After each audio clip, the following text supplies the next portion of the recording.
De regreso, vale, vamos a esperar que entren tus compañeritas y compañeritos.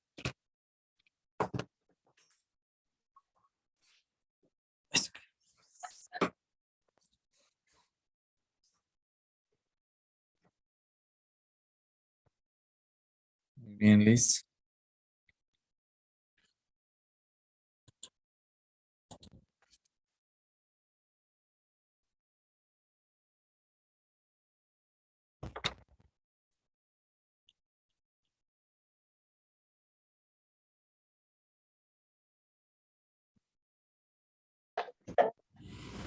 Ya de regreso Dani. Vamos a esperar tantito a sus compañeras que se integren todos. Sí, profe.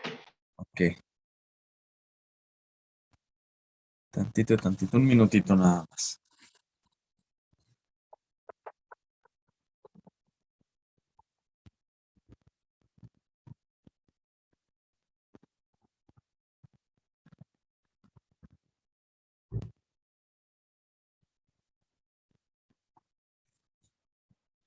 A ver si no tardan. Checar las cosas.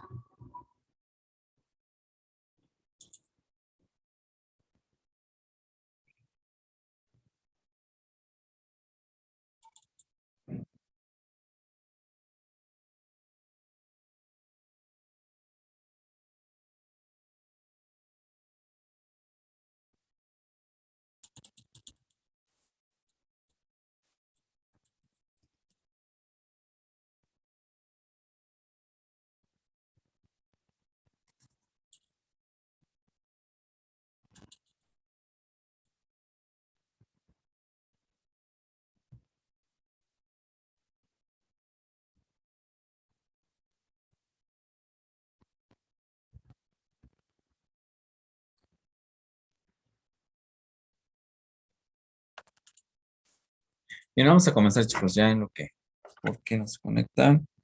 Chicas, entonces vamos a comenzar. Vamos a estar, les voy a compartir pantalla. Déjenme compartir pantalla.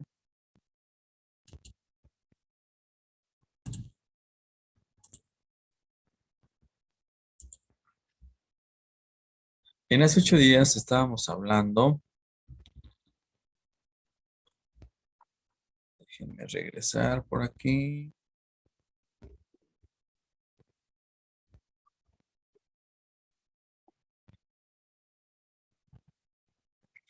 Bien, tenemos que hablar un poquito acerca de la evaluación. La evaluación va a ser un proceso muy importante para lo que es la educación, pues es la manera de ver los resultados en cuanto a lo que vemos que el alumno está aprendiendo y cómo estamos cumpliendo los objetivos o los aprendizajes esperados que pretendemos lograr.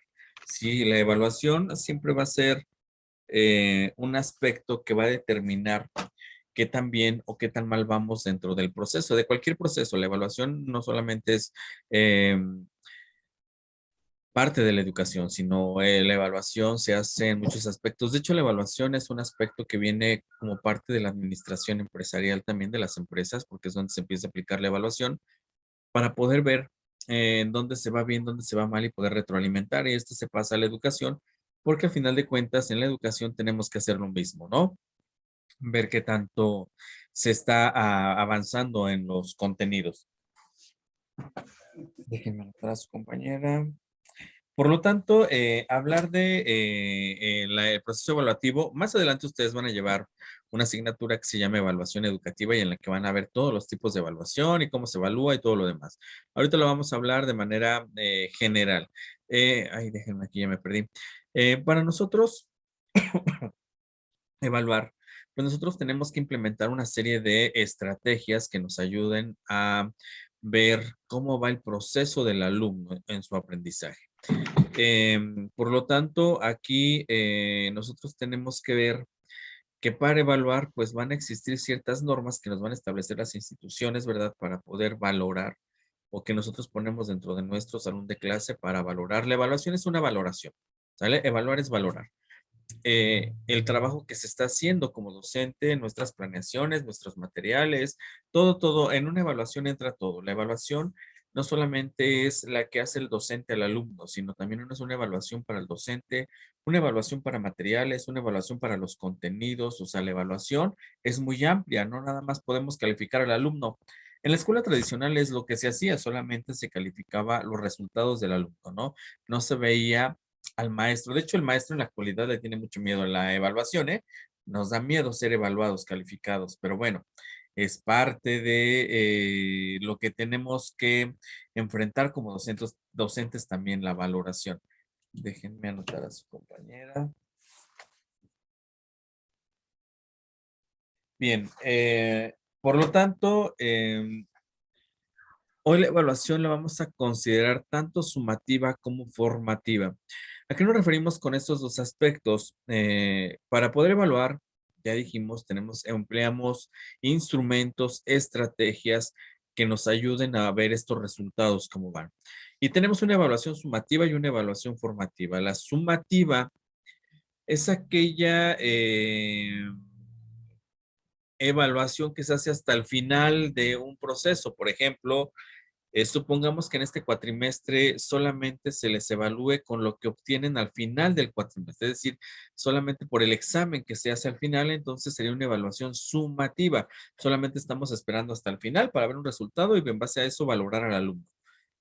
La evaluación formativa es una evaluación que se hace de manera constante para ver cómo va el proceso. Y por ejemplo, aquí tenemos pues las dos, en la escuela empleamos las dos.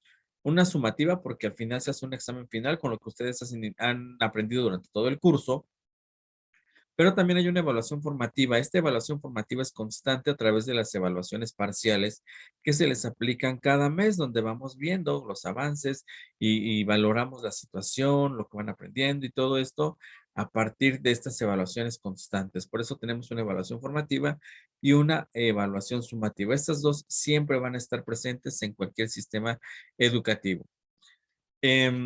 Aquí la evaluación siempre está pensada como para aquellos, todos los alumnos que llamamos neurotípicos y de los cuales podemos evaluar de aquella manera en la que nosotros decimos sería más fácil o parte de lo que llamamos normal. Em, Aquí lo que tenemos nosotros que considerar es la evaluación, pero adaptando estrategias para poder evaluar a los alumnos que tienen algún problema, necesidad, discapacidad. Por eso son estrategias de evaluación de acuerdo a ciertos aspectos que nos importan. Profe, yo no lo escucho. ¿No me escuchan? A ver quién no me escucha, chicos. ¿Ale me escucha? Ya, pues, Sí, ya. ahorita sí.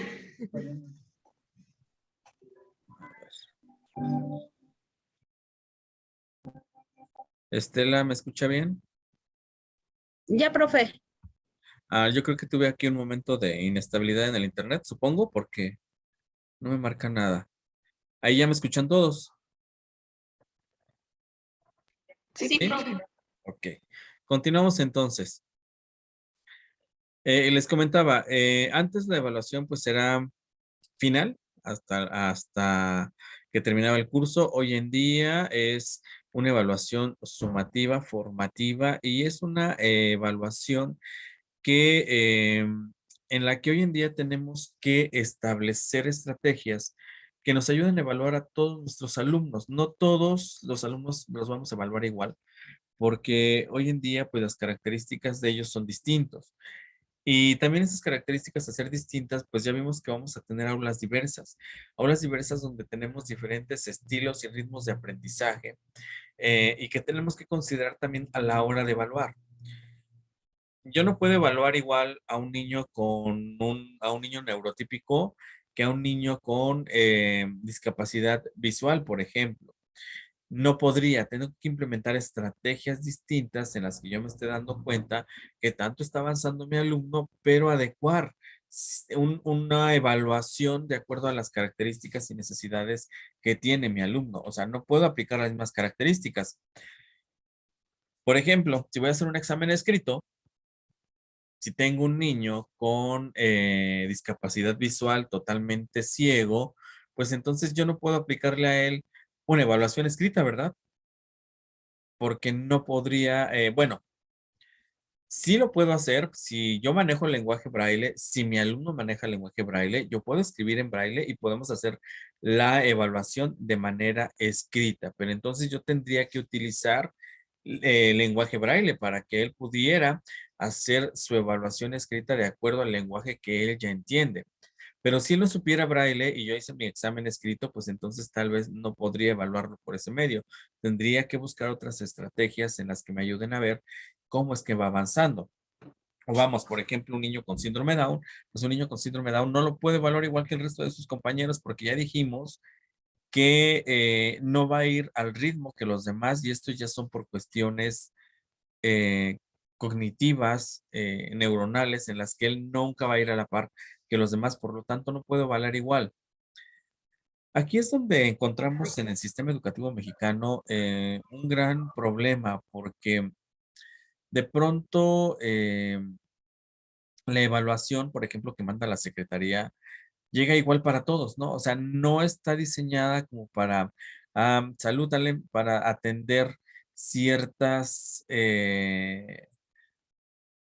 pues, discapacidades o características. La evaluación se da igual, o sea, nos las manda igual y considera que tenemos que evaluar igual. Y la SEP de pronto considera que los niños deben de llevar como que ir al mismo, todos al mismo ritmo y estilo, y eso no va a pasar. Entonces, por eso es importante que los docentes puedan implementar estrategias y adecuarlas a las características de los alumnos, dependiendo qué tipo de necesidades tienen. ¿Sí me explico hasta ahí?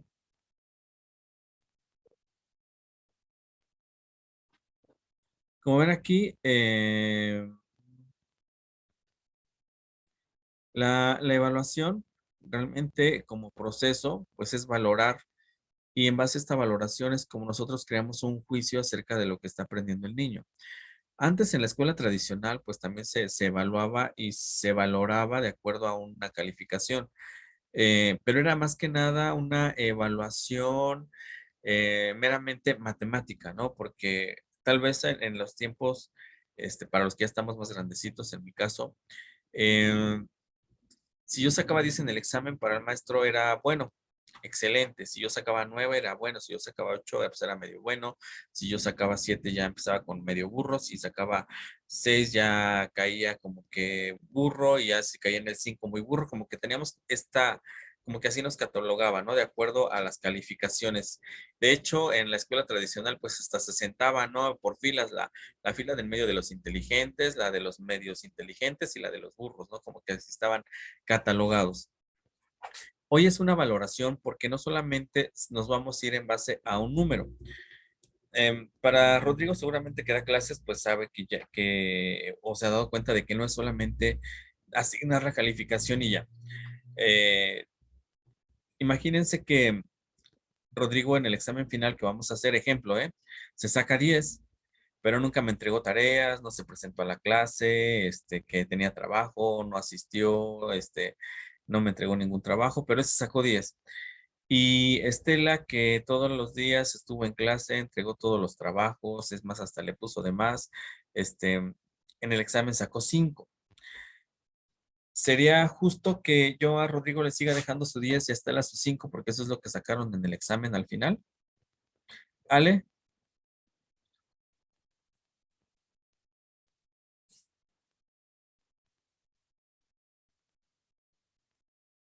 a ver, Ale, ¿usted qué considera que haríamos? Disculpe, no le entendí porque se corta mucho. No lo escucho bien, lo escucho cortado. De eso de que me hablaba. Ok, bien. ¿Los demás sí me escuchan bien o también me escuchan mal? Estela, Rodrigo.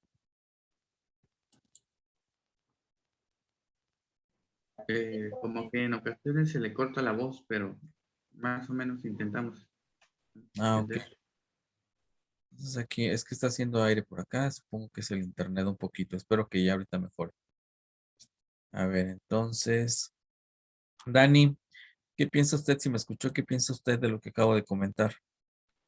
Bueno, sería más bien como, por ejemplo, analizar, por ejemplo, si sacó 10 en el examen entre trabajos, ya más o menos, digamos que bajarlo a una calificación que sea adecuada para él y también para la otra alumna, por ejemplo, que sí entregó, pero sacó 5 en su examen, sería más también igualmente analizar y checar lo que sería correcto. Por ejemplo, yo creo que sería más correcto, por ejemplo, si no entregó trabajos y sacó 10, pues ya más o menos tener una calificación baja. Pero, por ejemplo, como dicen, es que los trabajos también les ayudan a tener una buena calificación. Sí, aquí, como dice aquí, es un proceso valorativo. Aquí ya en la actualidad vamos a valorar todo lo que se hace durante el proceso de aprendizaje, ya no nada más el resultado final. Porque si nos basáramos en como era antes era, entonces a Rodrigo le dejaríamos su 10 y a Estela el 5 sin importar que Estela haya hecho todos sus trabajos y que Rodrigo no. Hoy en día se hace un valor y se consideran todos los aspectos que el alumno o todo lo que hace el alumno durante el proceso para poder emitir una calificación. Si ustedes se dan cuenta, con ustedes es un proceso valorativo porque les calificamos sus trabajos, les calificamos su presentación, les calificamos que la cámara esté encendida, apagada, les calificamos que se vean presentables, que les calificamos el uniforme, que les calificamos bueno, el trabajo final, participaciones, o sea, hoy es un proceso. Ajá. A lo mejor sí, Rodrigo, pues sacó 10 al final, pero pues no me entregó trabajos. No se presentó a las clases. Sí, nunca lo vi, ¿no? Sabía que existía en mi lista, pero nunca lo vi hasta el final en su examen. Entonces, sí sacó un 10, pero sería injusto, si estamos hablando de un juicio de valor, sería injusto que yo le deje el 10 a él, mientras que Estela, que se presentó a todas sus clases, que hizo todas sus tareas, que leyó, que participó, el día del examen se le bloquearon las neuronas, ese día no pudo contestar el examen. Y aunque lo sabía, ese día no contestó y se sacó 5. Entonces, sería injusto ponerle el 5 nada más por el hecho de que en su examen pues lo reprobó. Entonces, si yo considero, pero Estela sacó 5, pero Estela me entregó todos sus trabajos y participaba y Estela siempre estuvo presentable y nunca faltó y todo lo demás, entonces, pues obviamente yo voy a valorar todos los demás aspectos y entonces pues va a tener una mejor calificación. ¿Por qué? Porque ahora ya no es solamente una evaluación final, ¿sí? Sino un juicio valorativo, ¿sí? Entonces imagínense, si yo me fuera por una evaluación final, a un niño con síndrome Down, a un niño con alguna discapacidad, a un niño con discapacidad intelectual, por ejemplo, no puedo evaluarlo nunca igual que a los niños neurotípicos, porque vamos a tener que adecuar estrategias de acuerdo a las características que tienen estos alumnos. Eso no quiere decir que nos evalúen, también se tiene que evaluar, porque también tenemos que ver el avance que ellos tienen, no los podemos dejar así. ¿Sí me explico? Por cierto, a ver, déjenme ver, aquí tengo. Lisbeth, que se conmemoró el día 3 de diciembre.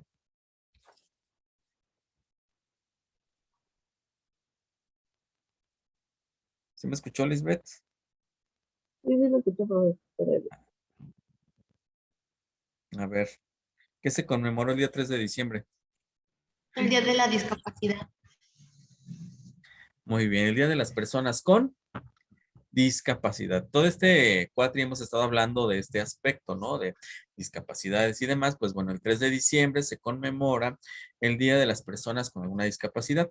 Generalmente, en otras ocasiones, cuando estábamos presenciales, nuestro instituto solía acompañar a alguna institución, como puede ser un CAM, un USAER, desfilar incluso con ellos, ¿no? Porque lo hemos hecho, pues conmemorando esta fecha, pero no quise, se me estaba yendo, pero no quise pasar que esta fecha, pues la recuerden ustedes, porque somos parte de la educación y porque estamos hablando de educación inclusiva, pues tenemos que tener presente que hoy tenemos alumnos de todo tipo, ¿sí? Y que también las personas con discapacidad pues tienen derecho a la educación, a educarse, a prepararse y a tener una mejor calidad de vida, ¿no? Dentro de esto.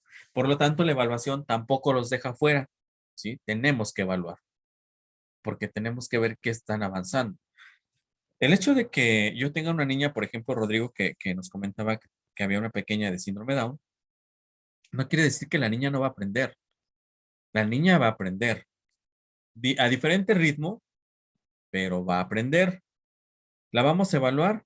Claro que tenemos que evaluar porque tenemos que ver cómo es que va avanzando, ¿sí? No la puedo dejar fuera de la evaluación, porque así con esta evaluación yo podré ver si la manera en que yo estoy enseñando es la correcta, si mis estrategias que estoy enseñando están funcionando, si los materiales que estoy usando están funcionando, si la planeación que yo hice funciona. Supongo que Rodrigo, ¿verdad? Cada que llega el bimestre para evaluar a tus alumnos, pues tú te das cuenta si ese bimestre le echaste de ganas también como maestro.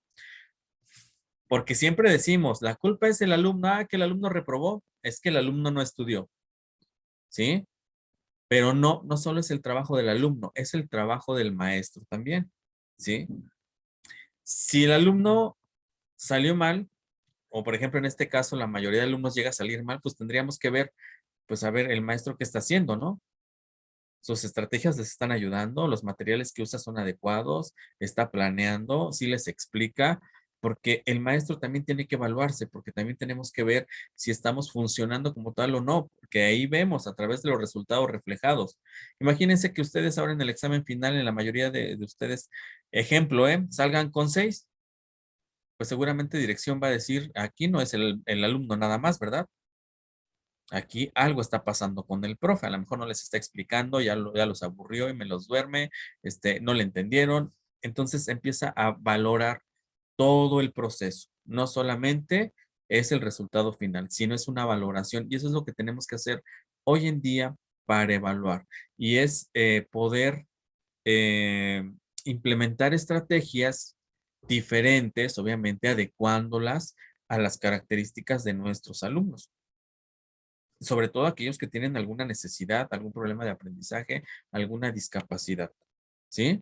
Porque los que llamamos neurotípicos, pues obviamente ellos es más fácil poder evaluar, ver los resultados, pero aquellos que tienen alguna condición diferente, entonces sí tenemos que adecuar las estrategias, la manera en que evaluamos para ver estos resultados. Y aquí pues tendríamos que ver evaluación desde las teorías del aprendizaje. No vamos a profundizar todavía porque a ustedes les falta ver mucho sobre estas teorías, ¿sí? Ahorita las vamos a mencionar un poquito, pero es importante ver, pues, lo que dice el conductismo, el constructivismo, lo tradicional, el positivismo, el cognitivismo. Todas estas son teorías de aprendizaje que nos dicen diferentes autores y que nos indican, permítanme tantito. Ya, es que pasó el camión de la coca, creo, y hace mucho ruido. Entonces, bien. Tenemos que evaluar desde el punto de vista de cada una de estas corrientes, pero también desde dos puntos importantes. Desde una perspectiva cualitativa y una cuantitativa. Rodrigo, usted seguramente nos puede apoyar en esto porque usted evalúa constantemente. ¿A qué nos referimos con la parte cualitativa y la parte cuantitativa? Usted evalúa. Bueno, ahí en el consejo donde yo estoy prestando mi servicio, ahí conocido como CONAFE, nosotros evaluamos bueno, tenemos lo que son las 4 áreas principales que todos conocemos, que es español, matemáticas, historia y ciencias naturales. Y cada una de esas se evalúa con un ensayo al cual se llama RPA, que es repaso del proceso de aprendizaje. Tiene todo que ver con lo que explico en las diapositivas anteriores. El proceso de aprendizaje. Y más que calificar con las actividades que los chicos hacen, las tareas, las dinámicas, su calificación principal es el repaso de aprendizaje, ya que en él, en realidad escriben lo que aprendieron, ¿sí? Todo el aprendizaje que, por ejemplo, si yo me tomé 16 días para terminar la unidad de español, en esos 16 días yo como alumno, ¿qué aprendí? También ponen en cuanto al escrito, ahí vemos lo que son lo que me preguntaba sobre los aspectos cualitativos que tiene que ver todo con eso de la forma en cual se expresan, es el medio por el que se expresan, los escritos y todo eso. Y en cuanto a los cualitativos, tiene que ver más como la conciencia personal de qué es lo que está aprendiendo, la forma en cómo expone sus aprendizajes adquiridos. En base a ese RPA, que es el repaso de aprendizaje, pues a fin de cuentas, el título describe todo lo que viene ahí. Están dando un repaso de todo aquel aprendizaje todo aquel proceso de aprendizaje que ellos tuvieron. Si el alumno me escribe una cuartilla donde supuestamente no aprendió nada, con eso se le evalúa, porque dentro de esa cuartilla, él está poniendo todos los aspectos cualitativos y cuantitativos. El punto de la evaluación de CONAFE no es que el alumno aprenda todo, sino que el interés principal es que se quede con algo y que lo ponga en práctica más adelante, que en realidad, ¿de qué serviría que me entregara 20 cuartillas de su repaso si en realidad no aprendió nada? Entonces, la forma de evaluación, nosotros evaluamos por medio de una rúbrica, es un cuadro que va relacionado a una teoría de un pedagogo, creo. Actualmente CONAFE está evaluando con ayuda de una teoría de un pedagogo, de una evaluación. Está utilizando un instrumento de evaluación de una teoría. No recuerdo el nombre de la teoría, pero nos está dando muchos pasos. Tiene en total 6 aspectos. No sé si es pedagogo o no sé quién sea, pero eh, el instrumento de evaluación está relacionado a una teoría de aprendizaje. Yo creo que más adelante, cuando nos expongan, podría identificarlo. No sé cuál es, pero se evalúa con uno. Sí, gracias, Rodrigo. Hoy en día, cabe destacar en cuanto a las teorías pedagógicas que se implementan en la educación en México, estamos sustentados bajo dos grandes teorías que involucra a varios autores. Por una parte tenemos al constructivismo, del cual vamos a hablar un poquito, y precisamente es a lo que va Rodrigo cuando dice ver que aprendieron, que les sea útil es el aprendizaje significativo. Y el humanismo. Recuerden que el gobierno actual también se basa en la corriente humanista y también en la parte educativa tenemos a los autores humanistas. Entonces tenemos constructivismo sobre todo y tenemos humanismo, pero no quiere decir que estén fuera el cognitivismo y otras áreas, también las están. A lo mejor más adelante vamos a ver de qué autor nos está hablando Rodrigo. Lo que él hace precisamente la evaluación va más al enfoque cualitativo, las cualidades. ¿Qué es lo que está haciendo el alumno?